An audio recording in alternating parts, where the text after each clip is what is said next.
You're watching TVC Breakfast. The Afenifere group has suggested the practice of true federalism in the country as the solution to getting citizens to think first as Nigerians before considering ethnicity. The Yoruba group suggested this when its leaders met with President Muhammadu Buhari at the villa in Abuja. Afenifere says running a true federalism will go a long way to address the ethnic intolerance in the country, as well as the worsening state of insecurity.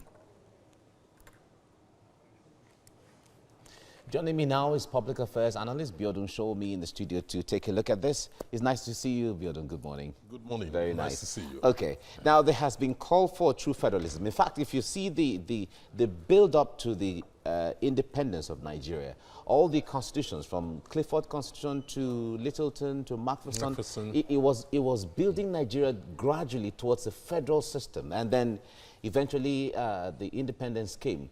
Some Nigerians now are calling for us to go back to the 1963 Republican Constitution that actually provided that leverage for federalism. Is that the way to go now? Oh, yes. After 59 years of independence, we are still mired in serious crisis of nationhood. Insecurity is probably at its highest. You have kidnapping going on in the country due to years and years of neglect, due to structural problems. No amount of money you pour into arms, to buy arms can solve the problem without looking at the structure of the country. At the point when we made monumental development was when we had confederal arrangement, between 1960 and 1966. And that was when we built Cocoa House. We had the first of television station in the whole of Africa. We had so many firsts. Many people would have forgotten about all those. So what we've seen now is that we have a system, a structure in the country which is stifling, the development of the constituent parts of the country. That is why Afenifere is correct, asking for true, federalism. All right. We need to go back into what works, rather than continue on the path of what has failed to deliver development. All right. The first military coup in Nigeria in 1966 that brought in Aguirre decided to dismantle that federal system and then put up a unitary system, which even after then, the democratic government, the Second Republic, and even the one with the Fourth Republic now is still maintaining that unitary structure one way or the other. What are the fears? Some people feel that we are here to stay, we should move on the way we are and all of that. What are the fears of going back to federalism or true federalism the way it is or the way it was? Yes, people, when true federalism or confederal arrangement was dismantled at that time, the concern by was it really a confederal it was a confederal system, yes. The concern was over very strong regions. We then have 3 regions. That a strong region can challenge, the coordinating center. But we have seen the consequence of that. We have seen the fact that you can have a federal system where the military will be under the coordinating center. Their business will only be with military, immigration, customs, and foreign affairs. But you leave the internal governance, to the constituent part so that they can develop their areas in line with the expectations and hopes of the people from those regions. Yes. So what needs to be done now is to go back to that, because we know that under true federalism, the fear of a region becoming so strong militarily will no longer be there. Don't forget the confederal arrangement system we had then. Western region and Eastern region, all of them have their foreign embassies and all that. They are the ones dealing with the foreign affairs. But under the federal structure being proposed currently, the security of the country will still be with the federal government, the military. The internal security, which is policing, will be the responsibilities of the states, while federal government will deal with foreign affairs, customs, and monetary policy. All right. So that should not create the same problem.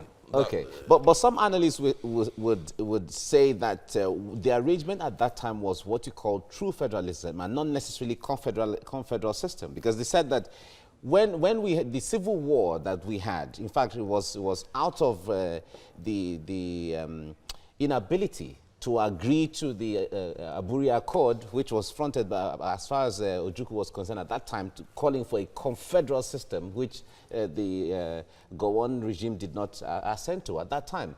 But if we have to talk about the issue of regions as they were at that time, right now, the Constitution doesn't make provision for regional governments, as the case may be. Would you subscribe to an arrangement like that? Yes. Even if you look at the 6 zones we have in the country, you won't find that in the Constitution. Yes. But the fact of the matter is we all relate to the structures. The current structure is we have 6 zones. Whether you're going to have 6 nations, from that zone, from 6 nations to make up the country is a different matter. It's a matter that needs to be discussed, negotiated, and agreed upon. If you remember one thing, Nigeria is a state, is a country made up of different ethnic nations. And in this situation, you cannot run a country like Nigeria, with a unitary system. You need to have a system that allows for multiplicity, allows for true federalism, because hopes, aspirations are different. And in any case, it is only true federalism that can reduce the crime and guarantee a better security for the country. All right. Now, federalism is understood in several ways by different people and different regions of the country. But when you talk about true federalism, what really is the core here? What are we saying when it comes to true federalism? Because we understand we're operating a federal constitution. Yeah, yes. What you see is, whether you call it fiscal federalism, true federalism, devolved system of government, basically they are all talking about the same thing, where you have, a coordinating center and constituent parts, because the constituent parts will make the center. The center cannot make the constituent part. The center is existing as a coordinator simply because the components, the federating units. Yeah. The federating units are existing. So in a true federalist system, what you have is you do not have the overbearing influence, majority of the functions being carried out by the coordinating center, which is the federal government. More or less, you have all the issues, what you call the internal affairs, affecting the people, including the economy, directly being managed, by the component unit. But in this clamor has been on for a long while now. What would it take for us to achieve this? Yeah, I think we've never gone as far as where we are now. We have never. Never, because it's more or less becoming inevitable. It's just a matter of summoning the political will to do the right thing. But then at some point we had conversations. Yes. Which was driven towards achieving this. So yes. What then was the essence of having the conversation? If you say that we have not moved from where we were, or this is, we are still at a marking time, so to speak. You only need to look at the history. Go back and read Awolowo. Awolowo has been advocating for federalism, for a federal Nigeria. So we've been on that for a long time. Many people did not really comprehend it, did not really comprehend what Awolowo was talking about. Then as we continued to practice unitarianism, it then became clear, all the flaws came out. We now realize that we are more badly divided, as a country. We realize that it has not been able to address the issue of poverty, insecurity of lives and properties, and poverty.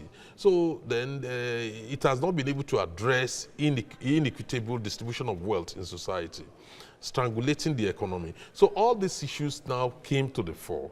We are beginning to understand that, look, we cannot make much progress without looking at the structure. The structure in a multi-ethnic Nigeria must be such that embraces, the values and the unique identity of the people in every region or every zones.